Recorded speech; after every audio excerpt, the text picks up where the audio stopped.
Star le mtanga luenga tupe maua le tatou malo. Tu lai mai alau fionga le minsta. Sa unoa nisi vaenga sa fair mota. Lawa fionga le fonga fetalai. Ia whaftai mo lo manoa. Au te mua mua no whātulau le pai o le mota. O le mota whautanga tangi Samoa. E sa i lele tō whā ma le manui o Samoa nei mātai au. O la o le toe solipoina leo ne peo la tiu whatai senga. La tiu le paia sausanguta o wa Samoa. Lea wa pu lau mea i le vasa. Wa le foi ua whaalepa le sa tau tai alii. Wa le wa tu lima tu fala le lupe sa fale. Wa le atu falau o tupu. No whapela sa mtalanga la wa whionga whatalai. O te whātulo watu le paia o mota nei. Whātulo watu la wa whionga whatalai. Whamalo mo tātou whontanga. Whawhai te tai mātanga o whio tātou whontanga. Ia o lo mātanga o whio me uma peona mo le mawina. Whatalofa whailo whionga le sui whatalai.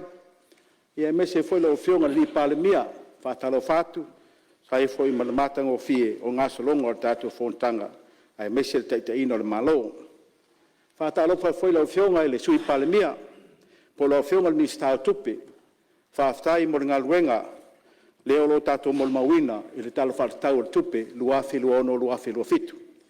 Whaftai i le whaingo whiela o tō ngā luenga, ma le whionga i le tamaitai pule, ai mese lo fisa mamalu o tupe Samoa, i le matanga o whio ngā luenga, peon tātou mo mawina. Whamalo on sai, i le whamalo fo le tau atai, i le whaingo whiela ngā luenga, sa o tō whi taitunga ai. I whaatarofa foi minsta o kapeneta, ai mas foi minsta lango lango. I le tu le malu, i la o whionga le taitai o le tuangai, e me se foi le whionga le sui taitai, i e whapea whai pule umo le mota, ua tatu iai nei, i e walawa le sunga whono le panemene. Ia, whapea whon whatalo whatu i la o whionga le whailau tusi, e me se foi sui whailau tusi ma le mamalu o lau whai ngaluenga le whono, whaftai le ngaluenga o lo tau whitaitungai, ia walawa le solonga le lei ma le manuia le fontanga Samoa. Ia whaatalofa foi i pule ma sui pule, ia o tātou mtanga luenga, ia lo ma le mawina nei fontanga e mese o whalapo pitonga le malo, ia whaftai mo lo tau sau, ia e mese o tau nofta puai i nei lawa fontanga. Whapea foi ia nisi o le malo, ia mese o la tunu o Samoa lo tātou whai whono whatasi, ia malo ta puai, ia whaatalo whaatfoi i o tau a whionga. Ia, no whionga whontalai, ia si eos whamtalanga ia Samoa, whainga tāle ta poinga, lau whionga mamalu le malo, malau masiofo. O te lola o whionga le mamalu ia, tātou le tātou te nofo whaatasi. I se o tātou vai maunga mua, i le a whioanga i vai lele. Ia tālo sia, o iese au ngā le neitu malo ma le whioanga. Ia wa lava le o whionga, le melo e whio ai, i vai lele. E whapea foi le sui fōsutofia, whātalo whātu tapu ainga malu, wā pa ia lawa lea wā tama mo lātou ainga mo lātou tama. Liu songa tō mua pure tu au mā lātou, ainga le tai ma le wā o fonti. Se o te foi whamtalanga tu sai ma le tapu ainga, ana e tātou uso mai Amerika Samoa, tu tuila ma manua, ia whātalo whātu. Whamalo tapu ai, pa ia lawa lea, a wā sua ma le vai whanua. Langi malato ia mese o le lau niu sailua. O paia ia Samoa wa whamaitala ia e tala tautonga, e tala tofi Samoa. Ea lau whionga whumtalai, se o pai se o tu malo, mai maunga mua, whaftai lau tapu inga, o se teimi no wawhea tula ia i lau tu malo, e tapu ai maia, se whaise sao lau tau sui, sao tu silimai, ia wale nei pai a inga, tu sai ma tala whaatau ar tupe, peo na rupea i lumo mota nei. Lau whionga whongatalai, se i o mua o no pai atu, e whamalama, ia ma whamanino nisi o mtaupu, peo na la ngama e sui mamalu. O le vaenga mua, nisi o sui sa saunoa, e tu sai ma le pau, o tupe maua, ia mese foi ni so vaenga e fia mamlama ni so sui i awala o lo mawa e tato tupe maua Silfia lau whionga whumwhtaria mese le malu le mota. O maua ma le whionga ia hanobo la masina lupe. O lo maa sa ilia le valu supasene o le tupe maua le tatu atunu. Ia wā lava le whatanuina o mana onga le atunu pe ona sauno ai le whionga le mistau tupe. I lea valu supasene e wha se supasene o lalo la mtanga luenga. Ai ono supasene o le lalo mtanga luenga le whionga e le minstau o le customs po le minstau tiute. I le fia lo whionga whuntalai e mese mamalu mota. O tatou la whonga i le tausanga lua whelua lima lua whelua ono e wha mai ai a iuni tausanga nei. Sa o ina mai i masina se furu matasi o mai anei le tino tupe e lua se lau valu se furu lua miliona. I le vaivaenga le nā tino i tupe valu se furu tasi miliona maua mai me tau income taxes. O taxi e maua mai polo fiti, a company, o sole traders, a mesi o partnership. Maua mai le valu se furu tasi miliona. PAYE po le pay as you earn tax, o tax e maua mai lau whainga luenga. Sawina mai le tino i tupe e iwa se furu 1 miliona. O le withholding tax e lua se furu 3 miliona. O le HEST fitu se furu malu miliona. Mo le tau atu i a tā la masene ai o tau atu na miliona. Whawhaingo fie e le malama whionga sui malu e mesel whawhonganga Samoa. I vaenga tau non-tax po le stala i o company ma wai le lua ma le 1 miliona, 2.6 million. I le tu whatasinga o le au whai, si le whiera o whionga whai pule sa la ngā le vaenga, lua se lau valus fulu 2 miliona, le tiro i tupe, sa oina mai Samoa, le tala whare tupe nei lava tausanga, lua whelua lima, lua whelua ono.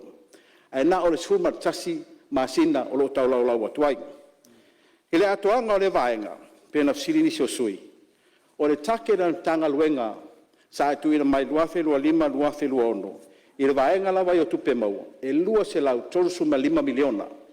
Peta iane, ina ua maea le tausanga le nei, ia le sultasi masina, ua mawai, e lua se lau valu suru 2 miliona, ua oina mai, lona winga, e wha se furu 7 miliona, ua sili ei tupe, na oina mai mtanga luenga, pea whatusa atu, i le taket, po le fuafuanga, sa whatatia le tato malo, e lua whelua lima, lua whe miliona. Lona winga, te lele au sia, o le vaenga pe ona tuina mai fa maunga a final analyzation lona winga mai le sultasi masina sulua masina e lata lava le tolu se lau miliona pe over to foi le tupe la oina mai e mtanga luenga il nei tausanga far tupe lua lua lima lua filona lua ono no winga no fengo fontare ma fa fonga mota e te lele amanoa e siti ai tupe Samoa a wan le tausanga far tupe e lua whelua fitu, le lua whelua ono, lua whelua fitu. O lea wa ile mako take, e tolu se fulu miliona le masina, lona winga, e tolu se lau ono se fulu miliona, i le revenue la vaia, i la fonga, al mamalu le atunu, lea le awina mai, i le tausanga whare tupe, lua whelua ono, lua whelua fitu. A tu whatasi ma le lata le 5 se lau miliona, lona winga, wa over atu ma le valu se lau miliona, i le mako take, o leu fuafua, i tausanga whare tupe, lua whelua ono, lua whelua fitu. Lau whionga whonwhitalai, malu le maota, e mesi Samoa whaafonga, e te lele a manoa, e si ti ai tupe maua le atunu, pe a whai e malu le lei, ma ato o tore lei, i ralo tu la fono, vaenga lo tamu whai au ina mai. O le tala na tu sai ma le nisi o finangalo, sa whaalia sui malu, i tupe maua, ma vaenga o tato Texas e peo na tō lau inatu. Vaenga lo na lua, e ainga lava le vaenga sa utu inatu, vaenga mwambua, o le mele o TIMS, ea po le tax invoice monitoring system. O le TIMS lea, ea o le awala na whaatua e le malo taruai, po le malo i le tele tausanga tuana i atu. Ina i mawhai o na monitoa le lei, ma wawa aia le lei, i la tōro whaia pisinisi, ina e loa matanga luenga o la fonga, le tupe o lo awina mai, e ne lawa pisinisi. I le tana whatatau le staraina o tātou pisinisi, le nei lawa tausanga whatupe, e 5 afe, tolu se lau, company sa restaraina. Ina na lawa lima afe tol se lau. Ia mai whamaumaunga na o le ono se lau. I la tau na au sia the threshold. Lua se lau afe. E mawhaia na le talent teams. Ai e tue suesua atu le ono se lau. Na o le se lau ono se fulu. Ia company po business o lo comply ma le teams. Rono winga. I le lua se lau valus full miliona lea sa au whailoa tu te mi o whano. E a mai wa whaamaunia mai. E na o se lau ono se fulu company le o whaamaunia i a lato tupe maua. Fua iai ma la fonga. Lau whionga fonga vitalai. A wai whaanu mera atu iai. Rono winga. Wha se lau, wha se fulu ia entities. Po business. E leo comply ma teams. Rono winga. Lai titi ale no mera. O ila to lo comply. Pero no whai atu i telo mato fontanga. O le whale tonu le teams. E leo fully functional. Rono winga. E leo mawhai o na whatanuina le lei. I le tato teams. I le mitanga luenga ai mese lava o le whatinonga. Whai o na whatanuina le lei. I le tato teams. I le mitanga luenga ai mese lava o le whatinonga o le aunanga a le lava system o le teams. I tu sai ma le whamoemoenga na lai na whatangaina tono Samoa. Si le whialo o whionga fōwhita lai. O le taua whai lava o le teams leine o watu ma le 5 miliona i le 5 tausanga.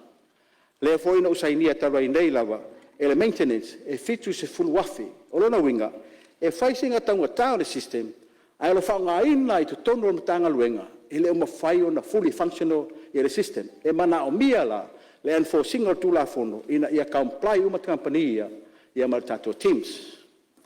Pata mai nei lava sa whail mato fontanga ma matanga luenga ma ufa ilo iai. Wa te tau la mai se tato po kalamba ina ia fuafuai pe whianda to enforcing o tu la fono. O lewa mai le ripoti. Lewa amatan whaanga solo ma sue sue. La no lo tartunga la fonga feftalai ma pa iol morta. E o vatu ma le ono se lau company e o vatu ma le lua se lau wafi la lato income e fua iai la fonga pe ona laina whatatia i a system there o le teams. No kionga tinotu. Ia, ali e whenua whenangalo le minsta, o lo tula i mai whaula vea whale ata tolu. Ia, se tau tura wanoa. I tau maralo foi le fionga le mista e li fatu tala. Mua ona atu wha mai senga i le fionga le mista. Si ona uso matua sa mato a onga le koliso sa mua. Ia, wha mai se le nganga i le uso. E wana mafuta wa onga i le kolisi. Ia, malua tu i Amerika. Ia walau i le tua. Ia le ngalo ia sol mafutanga. Haftai i le lau fionga i lo tutele ma le. Ngau tato, ale wo tonu al mele o teams. Ma tofo le teams sa le ise threshold. Ska wa maka 5 suluafi. E ne iltu la fona to mai o lua fe lua tolu. Le na mai lo threshold fo la le lo sala wafi. O ila le lo tal tonunga. Le o ta alo le telo business. Wa o isi business. O le la wa maka vai la ko income. Ma la ko tupe. Inga ia pa ui lalo lo sala wafi inga ia avoid the system le ha fa tai pa fa e ko kilo ile tulanga le wo ia al mele na va tolfa tsonga ile fiong fa te le wa e sa no mai al expectation le ia ile le marcar coupe ko se la lo su wafi lo ko se la lo su milionga al tupe o le fu au mai e la mtanga lenga e tau sa fa tupe le la amata ia Alewa e sau no mai. Tau se la 1 miliona o le si fa 1 miliona i lungatu. Ia o se take le lei. Ai pe ona o tal no atu. Ona o lea ele effective. Ele itu ua i tonu ia le o ale iwa su tasi miliona. Iwa su 1 miliona le mo mal PAYE. Ia alewa koe ku urunga threshold o le. O le tax lea ma le suli mafe ele lua sulu afe ele tu sau no la fonga. Ia le ngata ia o tax company le la faititia mai lusu fitu pasene la lusu tol pasene o mele uma ai fua la ia le tupelea e fu mo mai o le challenge ale mai la mtanga se yo mai le so le wa sa no compliance tu sai tu la fono ia o leva ona tu ina mai ai al mele le teams ta u hotel e toe tangtanga i ai, i le threshold le ko se ki mai. E tulafono talu ai. Ia, ai mese la, o le afianga, o la utupe maua.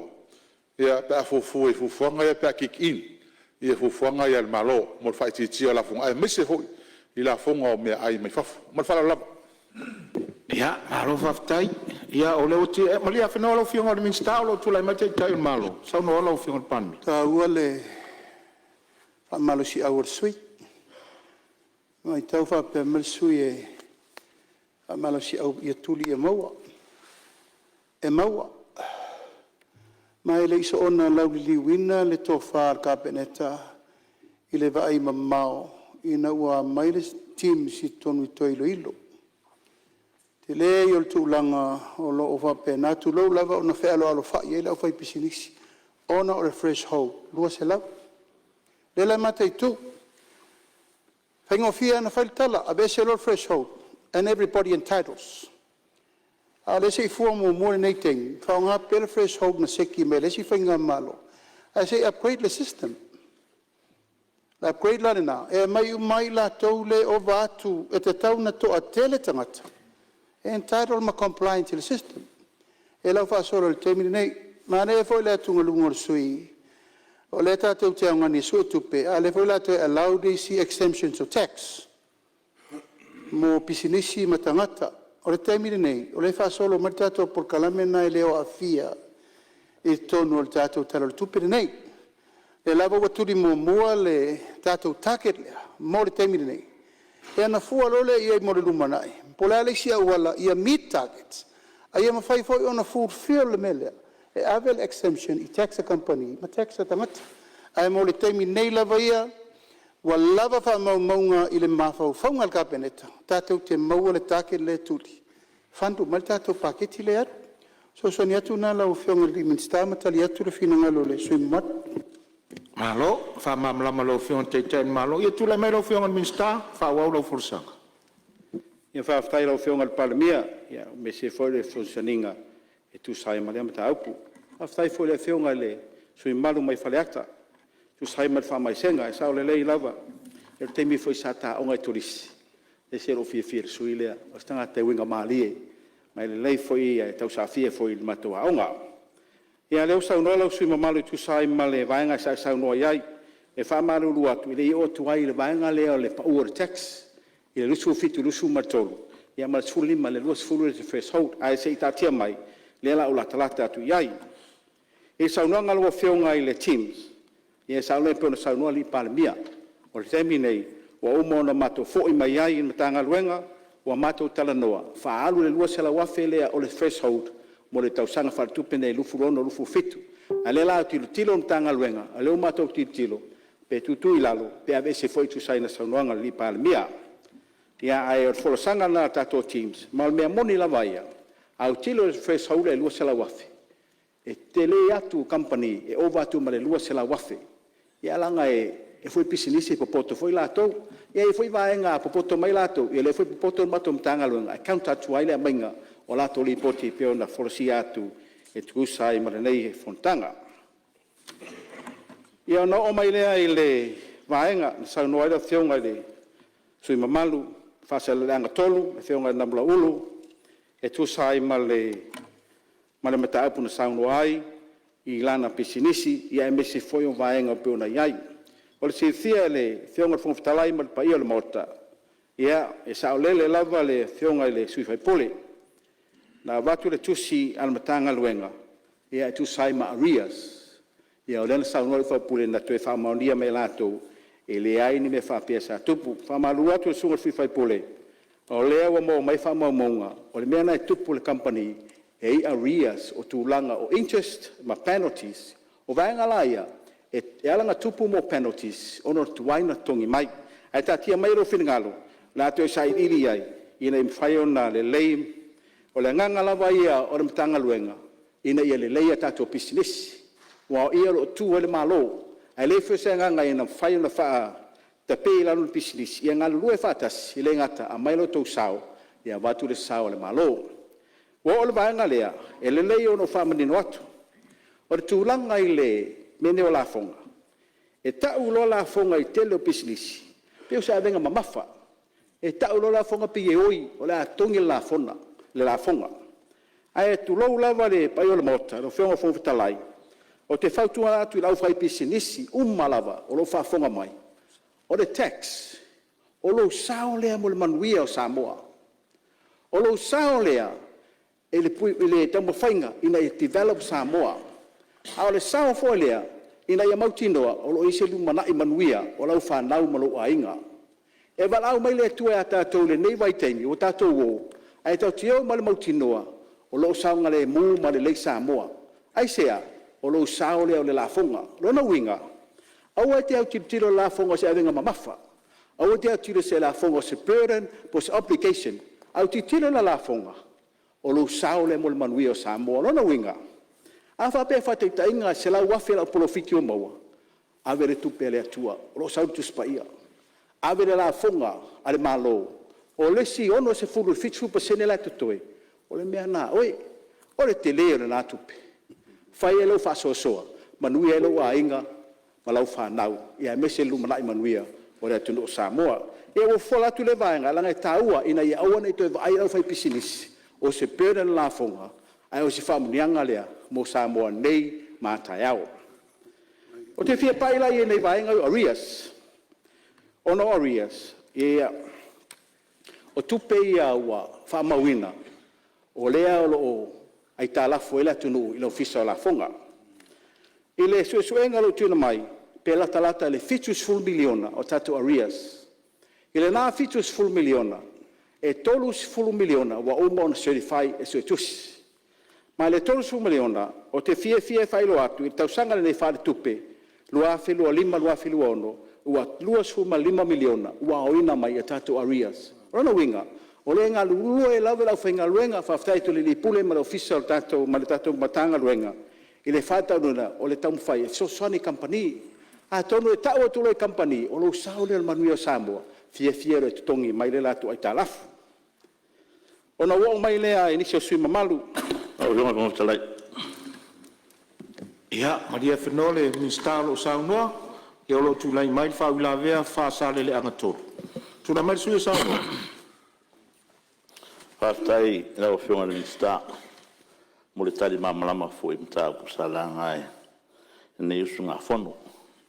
Sa loli me lea sa utano atua, I le particular e, se pisinisi na wao, sa utano general kua ono, o le feedback le sa umai tono le Chamber of Commerce. E company fo I ana tue, follow up o ke taxes ma mea na, e mui ane.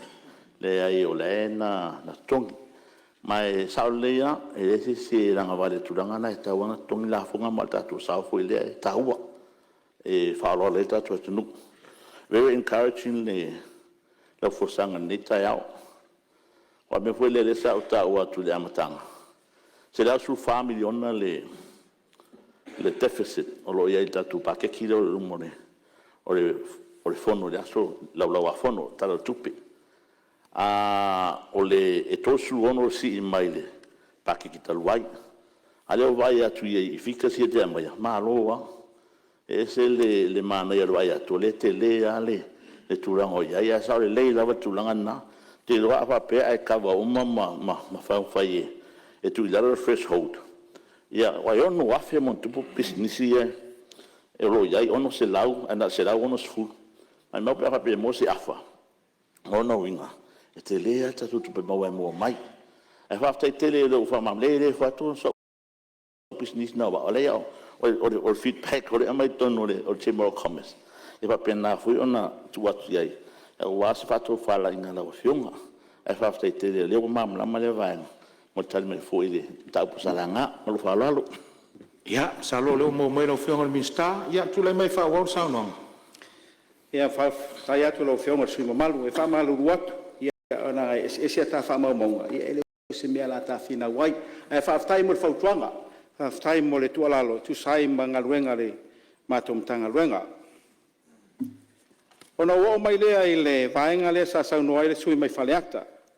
O lea ua popole le sui, ia, ono le pa'u o le tātou la fonga, ia mese mea sa whailoa tu le mātou ngā batau. Peona sila fia la fionga me sila fionga fuftalai man pa yol mota. Ele iyo o ina fata ul vaenga na. Peona sa no foli di palmia. E fai malie la mo mua le si vaenga le tau sanga le nei. O le si tau sanga o nau tilo le. O lo ngale lue matanga mo mua le si vaenga le tau sanga le nei. O le si tau sanga o nau tilo le. O lo ngale lue matanga luenga. E sa iri mai po le ali effect. O le paulea i le tamau ainga Samoa. O na winga e le asi itia le threshold o le laser tax i le 15,000 anga i le luas furuafe. O na winga o le a whamanuia Samoa o over atu ma le 5 afe a le tangata whainga luenga o le a whailan whaasoa. Ai sila fiau o le o si itia le valus furulua tā la i le tanga a le tangata e tupe o whaasilirana whaasoa i le vaiaso.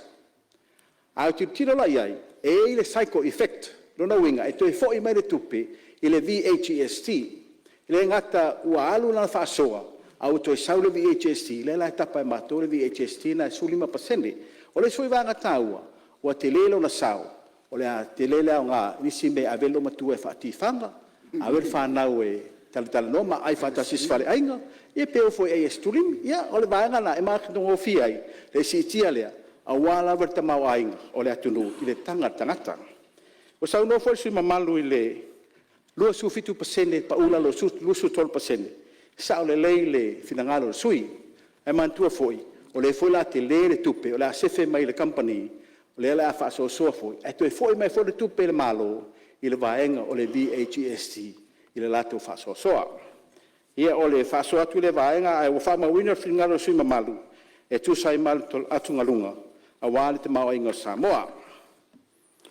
Ona ua o mai lea inisi o sui, i e whaamalu atu la whongo whentalai, langa o leana sa unoa inisi o sui, le ngore mato e kalesia, whaamole mole, o tau inisi o le kalesia maamona, o tau inisi o le kalesia o aso ngatai, ai whaamole mole, langa o lea lava e tapisa o mātorin tangata keusiano, whaamole mole, o le ngore e kalesia, a Yesu Keriso, o leo pai o aso ngatai, lona winga, o mātou, e va lua lava ma Yesu Keriso ia wa lava le faingal matu e karesia fa mole sui malu o te o mai tu sai mal saunanga ale fionga ile ia fai pule fa sale anga fa o tama o te apeato ia le foi sa pa ia sunga ile tai o fu ole tu ngai mele tau de good governance ono wa o over ia le vainga le audit o te fa ia tu sui mamalu saya la nga ina ia mauti noa good governance o le whaaso soaina o tupe Samoa. Ranga leo transparency and accountability. E tā ua tere vaenga lea, i ngā ruanga whaaso e tusi. O lea lava e whao ngā lava lea ngā watau lea, ina ia sa iri lelei tupe, o le whaaluina o tupe, ma le mainga o tupe, i le malo. O tā ua sui mamalu tu ranga leo fon whawai, ia, e whaino whamanino atu. O lea ua umar talanoa ina le kapineta, tu langa o le so ngā tusi e fon whawai, e whaalua o na su e tusi e fon whawai, e tau sanga i tasi. O le so ngā tusi mua mua, o le interim audit, lona winga, e su e controls, ia make sure, o iai controls, o lo effective internal controls, ma lo malu puipuia, le puipuinga o le whaasoaina o tupe, ai mese le lava le whaaluina o tupe. O ta ua le audit mua mua lea, ina ia mauti noa ai e fono whaavai, o le leile lato whaaluinga o lato ngaluenga. A umala le interim audit, o le lato audit muli muli, e whai o le final audit, o ila account free mai loa, no mera ia la mai le lipoti. Ma e ta ua le vaenga, ina ia sa ili ai, ina ia mauti noa ai, le good governance, o le whaaso soaina, o tupe, o lo tuinatu i le fono whaavai. O le mea nā lau whionga le whonftalai, tu saimara mataupu sa la ngā mai sui mamalu. Ia o le whamanino atu nā o vaenga tā ua ia o le tatu sui ngā tusi. Ai vaenga tā ua lava ina ia manino le iai. A whain sui ngā tusi, ia independent, lona winga. E le iai si tangata māsani, po si tangata o tau ainga, e tau a ngā sui ngā tusi, i le tangata le sui tusi, lona winga. Ia independent le sui tusi, mai le fono whaavai. Lona lua, ia lava expertise. Ina o atu so tusi, o matua i lava le leila lato malamalama, e tu sai matupe le fono whaavai, ia mai e wha mauti noa le sivaenga tāua, o le taimi. ina e tuatu le taimi, whaere ngā luenga, ia mae ai fo le tausanga, ua mae ana so le leitusi, ma ua iai te tono le time frame, leo tu ina mai mta ngā luenga, ina ia so le leitusi le fon whawai. Ona wo mai le vaenga ia taua wha mo le whonga whongwhitalai, lea ngau mātou le isuinga le melo o laisene o business, ia e whamalu atu i le whono mamalu, ona o le mai tawina le mātou mta ngā luenga, o mātou le isuinga ia laisene. A o lea lawa ina i pisinisia, e le o ngatasi matula fondo o lo whawa ina i le mtanga luenga o tupe maua. Ina i mwhai o mātou isuinga laisene, e te tau o na comply company ia, ma ia inga umala mo tula fondo o lo whanga i o ia lato fuafuanga. Lata mai nei lawa sa mātou kentohina i stasio pisinisi, ua maua i lato o lo whatau ina le aisa. Ai o le mate so atu, tu lau foi whawhonganga le Samoa, ai meser company le o Samoa Observer. Ua tele lato whasaralaunga, o leo te whamau moi lalo, e le sao, mai e paes, lau whionga whongwhitalai, e malea manoa, ua ois whamtalanga, langa o mātou e vaia ia le isuinga o laisene. O lea wau titiro le matanga luenga, e le te tau le vaenga, e pau alona, ona e isu e mātou, i la whionga le mistao tupe, o ia e saingia le cancellation, e mo temi nei, whawhonga mai le kampania la observer, tu uia ngā nius le whetaui, nius se sei, Ia, o te vai rupeina, lava sau noanga lau whionga le minsta, ta loi fōri tātou li o lio tu sau tātou tu la whonu tu mau, ia o te whautua ina lava, mai pēn ngangana lau tele se tāsio newspaper. Ia tātou te li o lio fō ilanga i le mwhaiuna tali mai le company tono ni mota nei, ma le nganga whaaloalo lava tu lai mai whaawau lau sau noanga. Ia whamalurotu la whionga le whongtalai, ia ono ngā luenga o whai e mātou, ia whawhai le whamlatu mai, ia o le a ese lau whamtalanga, e tu sai ma le vaenga sa utu ina atu. Ia ona o mai le vaenga, pe ona la ngā inisio sui, o le forensic audit. O te loa lau whionga whongtalai wa lewa o na whātaritari Samoa, po whia wa ngā ia ele vaenga le forensic audit. Si le fia lau whionga malo le mota, e mese Samoa whaafongfonga. E mātou te o mai to tonu i le tausanga lua whelua lima, i au ke topa. O lo iai le lipoti a le forensic audit. O le lipoti lea, o lo tuina mai ai, ina ia whaawau pea le ilo ilona o lipoti. O le nā la sa mātou whai ungar kāpeneta, ina ia mātou oeto ilo le lipoti. Sa mātou ilo le lipoti mai au ke topa novema. Ona avela ia o lau tarosanga, ona wa uolo vaia ia so tusi ale malo. Pe mawhai ana tō e maisi taimi, e tō i titi 5 se lau pages o le lipoti sa atu ina mai o le forensic audit. Ia ua tali ngāle atu nu, ai le leila u wha malama, le mafuanga o umi ai. Ina ua mai a le masina o te sema, ona avela la ia le whautuanga, whaama le mole, pe mawhai ana tofi se komiti whakapeneta, e sue ina le ripoti. Ona, o la uia malama wha sue tusi. E whaisi no ngā onga vaenga lo tā ua mai le ripoti. O lea sa tofi ai le kapeneta, lan komiti whakapeneta, ina ia ngā lulue ma le tanga luenga o tupe, wa o la tauia sa amataina mai le ripoti. Si le fia lau whionga whawhitalai e mese le malu le mauta. E le iai le matanga luenga o sui ngā tusi, po le whapatonga so tusi Samoa, e le audit lea. Sa whasaina i lātou, mai le iai fuin tato local auditors, sa iai i le so ino tusi ia, o na nganga le malo sa maite mai le vaenga lea, ia awane ia whaina i nisi local, o na popole melo confidentiality, ai mese le independency. O le nala sa le awai ai le mtanga luenga o i le whapatonga o le so tusi Samoa, ia mese foi o so tusi Samoa, i le vaenga le forensic audit. Ina ua tuina atu i tuato Samoa le whasalalaunga. Ia i whamaumaunga tuina mai, e tolu company sa lato tau ofo mai ave le vaenga. I le nā tolu, sa whiriwhiri ai le company, ia whamalu atu lau le taua le ngoa, ona pe saunoa e tauna channel, lona winga. Ia, o le si le fia le company lang whafonganga. E sa tuina atu le company le mai New Zealand. Ia le sua ino tusi. Peita iane lau whionga whewhitalai, ina ua ilo atu le lipoti.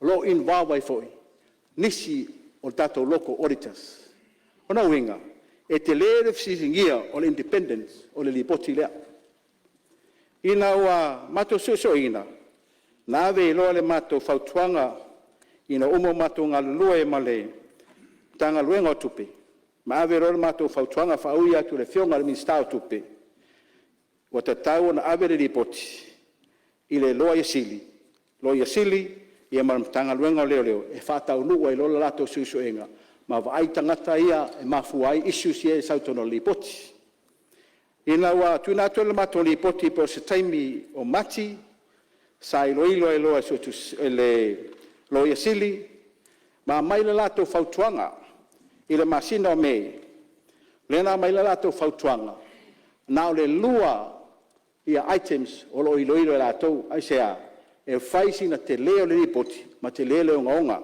si le fia lo fengo talai ma pai al mota a me se fa fonga Samoa e tolu se furu projects sa tu natu iso tusi e lato so tusi e fa lato ngalwenga ma le na tolu se furu na le se furu tolu projects sa ma fai na so e so tusi e no tu natu ngalwenga ile lo ia sili mo la lato fo ngalwenga na toi fo i mai na le lua lava project sa ma fai na lato au ili ma mai le fautuanga so tusi ale lo ia sili e avele li poti in ngalwenga ale investigation force o le investigation unit le tono le MOF po le tangaluenga tupe e fai lo la tonga luenga e na ia fata unu wa ilo vaenga tu na li poti si le fia la fionga o le poti lea e sai le atu o lo fa pe mai so tusi e le ma fai ona mato faia se mato opinion ma fu mai e lo lava records o lo fatalitali fa maumaunga e le mo mai fa maumaunga o lo fatalitali la to li poti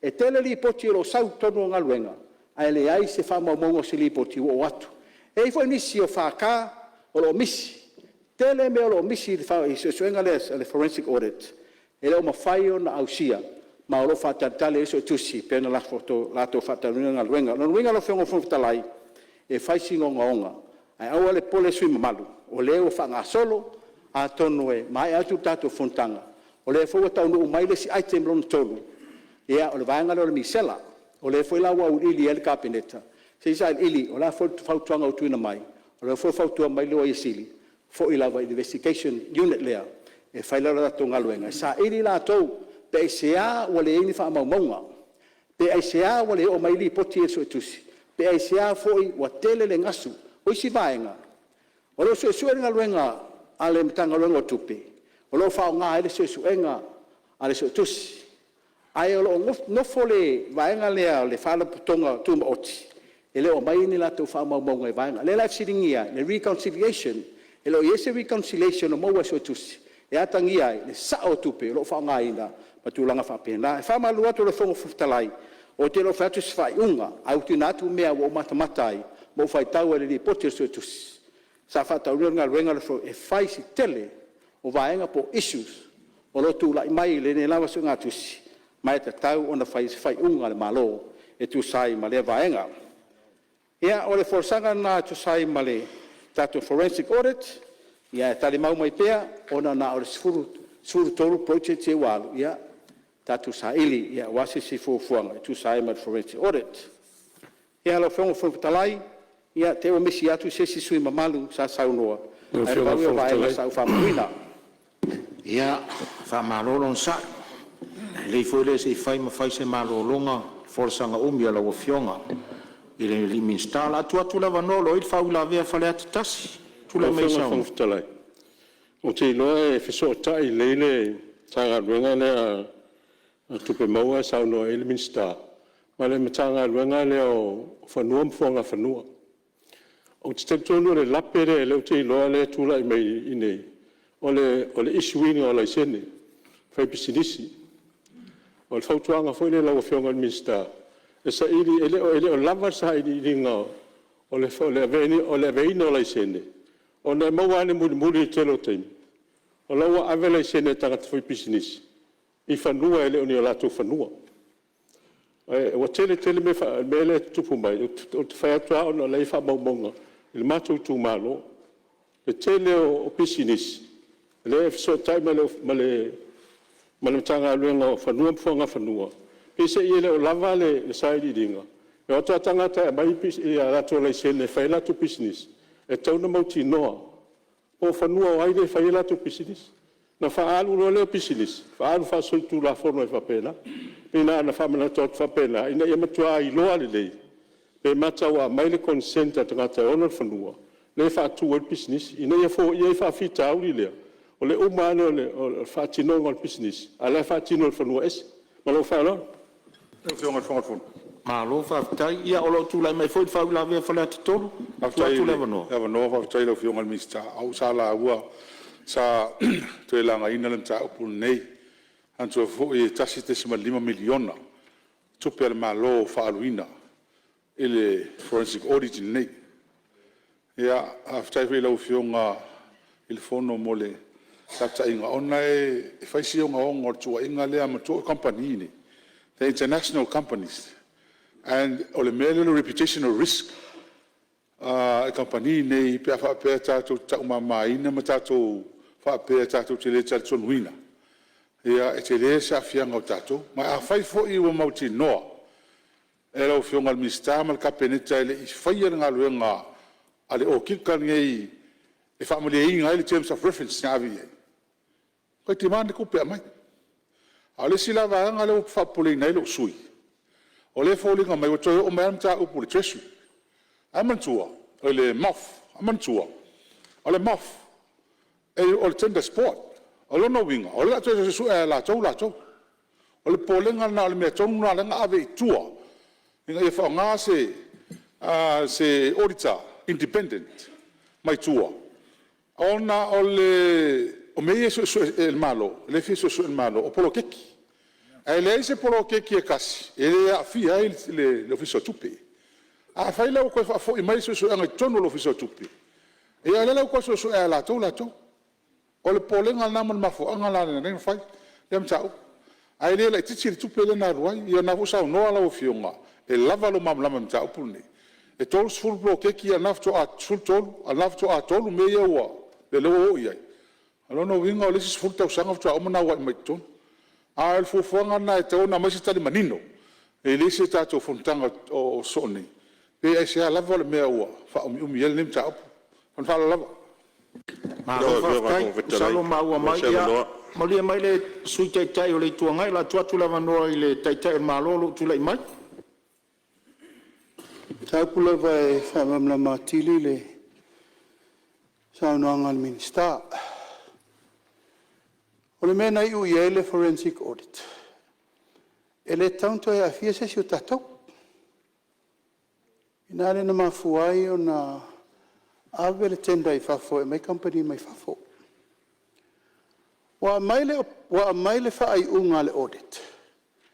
Ele se opinion. He can't do an opinion. Aisea, ele o a tofa momo. Ole ma fa ye ona fa tau nu le tau nu unga tau nu ye. Le any source document, le any supporting document, le any fa ka, le ai le tele o me e ma fa ye ona faila la to fa ingo fai. E ti clea mai fa pea. O le forensic audit, o le mele lentup. O le ai ingol kon kalate na fa ye sa na la to affiliate ma se local audit.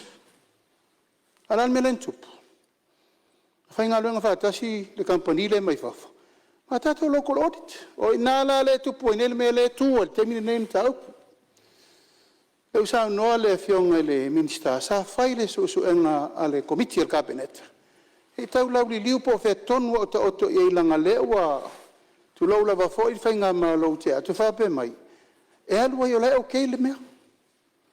E lei maa le whai ngā maa lore nei, na mafu ai ona toi fai lava suenga ma mautino ai. E tau na toi fai suenga. O te mina nei le ua a ngā e tau wha mautu. Po whea tonu e tau na ngā i ele suenga muni muri rea. A ngā sa o sau noa ngā sui. E le tau te e vele treasury te suenga la tau. O le treasury le si po nati atoa. O le mafu aina le maua source document ma me ia le e tau mwhai nei ao mai te tonu. Ai tati e mai ana mta upu lo tau whatulanga. Po whea le si step. O le manatu al committee al cabinet. Ave saulo i limo leo. A whapeo tūlanga leo a tauna iai. A le toi whautua mai le loia siri. ia mai o le lei ai le fai ar fai ngomoni muri dea e tau na matua mauti no le lei wa sole tu la fonde winga le in tau pu nei o la na le toe fa mautu temine o te awai fo ia temine nei le mele sa no man sui ave le mata upu i sesi la independent la tau te sue ina ma mai uma la records ia le mo e tu nga le mele le leungi records le ngi source document le ngi supporting document e le aingi whaakama me mau ele wiri lingo le mele nau le malo. Ia sa ili le forensic audit. Poloketi na whai. E rea ki te poloketi. O, ka le fia miri o ngā le malo ngarui. Ia, o te tatalo atu. Pe umi a ia sue ia maua. Ia, mana nau whaalo alo. Malo, whamandino lo fionga te te malo le vaenga. O le whawila vea whale a te tasi. Ia o le pisinisi o tūlungo le ele a funi ese tangata e fasino ele ese business ia mafale ata tolu ia ole tato forensic audit lava lea o lo tau ma watu tulai mai a lo fionga swite tai le tuangai ia va tai lo fionga le fong vetalai ole tulanga le sa tampo to foi se fisili e tau tele le tau pulea forensic audit le o sa no ma la ma voda fionga pan bia e wa pe ye tele me ye lo mawo ye me e handle administration tono le fa mo mo pepa ma me fa pena ya a le fsili lo fionga le fon minsta ona lo sa no fa ma la ma lipoti ya o tele tau sanga tona ya tu fsili pe le bauta pe isa va no mo me se copio lipoti bo le mauta si la mauta ya mal mala ya sa no la fionga lipoti ya lo no fo mal ma ta tu mauta ele mtau pura pe o fsili la fionga ile minsta alo falo tai le fina no fadia ia falata tolu ese me forensic o le fa fonga mai tai le fa ma le pan mia ma o paulo me o te langa o le uta o no fa ma monga ma records ia tailo o lo ma manga me prokeki ese record address ese record ale ka le fa le prokeki ese record ale audit office e kolu pe fa ma ka ngalunga malo e ka un kusa le ia la ko record e lunga sprokeki a revela sprokeki fan mai fafo e vola record sprokeki ala ko mai fafo mai o tele sprokeki ngi a fa ma di inga lava ia la ko mai fafo fa ko pele le sprokeki ia mai ai wala to nga fans ai fa tai o le ia le vano e wa ka ko ngi fu avelio ia le fa me le opinion ia man fala lava alo ia lo fa fonga mai minsta ia ole tau su e lava source documents ma supporting documents in mele alo fa fonga mai le tunu langa tasi nei vai la fa tari mai le tunu po la se fai unga fai ai tu atu le vano lo fionga minsta fa wau lau saunga ia o fionga fo fitalai ia fa aftai fo i mo fa ila vea tu sai fo i male fa ma tili o le mtaupu fa aftai fo so sadia lo sunga li parmia se mo moro watu le fionga le sui malu mai fale ata mua o le tato beta ufanua o le tasi le requirements e mfai no fai lau lai sende e a mai le fa maoninga mai le ona o le fanua o le mfai na issue atu lai sende a fai wai loa sui malu e ini se fanua ele o sa ia pisinisi o fai ei ono fanua lato e manai o to e tusi mai wai le iloa po na fena issue ia lai sende o leo ftata mato mai le nei iwa masina o leo tau vai ini vai ngalo to ai ngaluenga a leo mo watu sui mamalo ia tulanga i perna mai ia a fai ola ve ai neu fanua la ofionga ia a mai le tusi se ito ilo ilo mtanga luenga pe se a isu ila isene a lele silfia la ofionga ia fanua leo fai nei pisinisi ia fa aftai o vai ngau sa no sui mamalu sa no le fionga ile sui mamalu mai faleata mo faleata toru o le tupe sa faaluina le ore tātoa lea e ono se lau afe. Paulo le tupe sa mai whamaoninga sa tutongi. Sa no fo lau fionga i le kampani so e tusi. Nga luenga wha so e tusi. O a lawa le kampani pe maua lunga pe maua lalo po le a lawa le kampani. Ai a mailo le ripoti. Tutusa uma whaenga uma. O le ripoti la leo a tauli maina le tātoa malo. O le manino mai ai. I le whai unga a so e tusi le na mai ai. Ona winga. Ia e taua vaenga walanga ia se i tilo iai pe fono fai atu se fulu polo keki le sa ilo tolu polo keki sa ilo e lo ia sili ai se fulu tolu o umano o le mato su enga komiti fa kapeneta o le sa pasi ilo ia sili mo lana fa unga fatula fondo ia fa aftai e le tualalo o le se vanga taua o meio fa mamonga ole o la tou e fatino ina singa luenga o la tou tonu ai e fa mamoa pes fa te tainga malia lo fongo fitalai pe fa no fa le winda se tasio polo keti lo tal no em tau pule mina fa no malama Sa no lo fio ngar mista. fa aftai polo keti le la valele tia vea o le mala valele tia vea o le polo keti sa fai lava e tia vea o le tanga luenga o valele o la tola ia lo ifa mau mau fa luenga o tupe ma tupe sa mau o le treasury e a mai le ripoti ele mai ni fa mau mau na o lato ripoti lava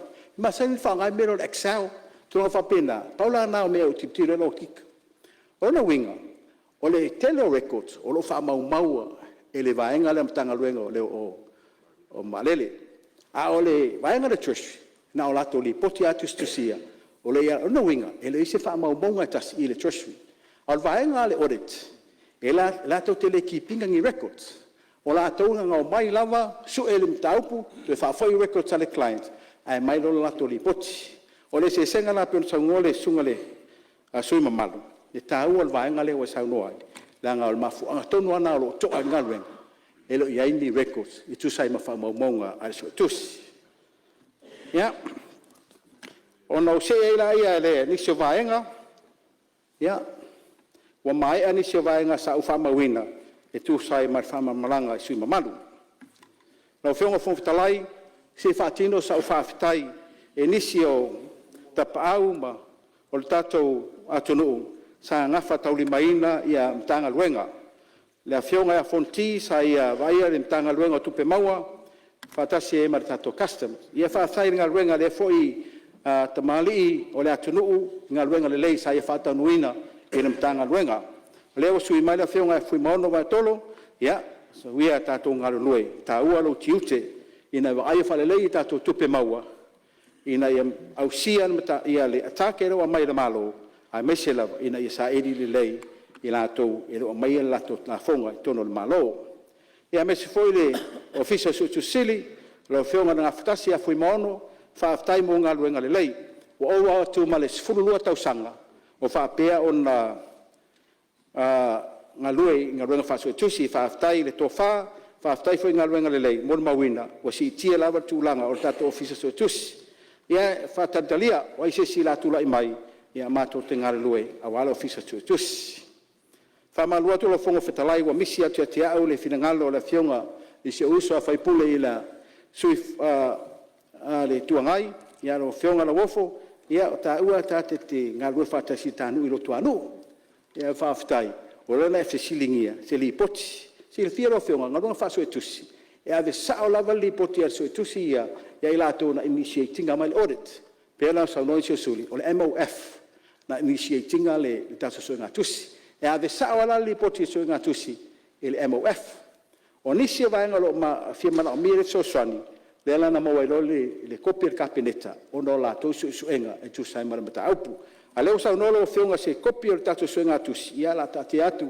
le fio tu lo fionga al palmia ia me si foi al ministau tupe ia pola so fingalo ia la tatiati ia wala ber sanga o tu mai no fionga sim malu o fionga fon talai se o pa ia tu lo tu malo fa mol mole aftai ia o te pa ia tu i tapoinga au fa nga renga to tofia le tua fa fale le malu se o tu malo vai mo mua fa aftai au tu nga renga mamana ai me se o tu tar sanga ia o mafai e na mo pera usui le mafana fanda ai mese o le tato tu malo e le manuia e wala wa fana unei mata yao ia mese o le loa o le tu malo fa aftai foi so tamafa le nganga ia bishop tangaloa fa aftai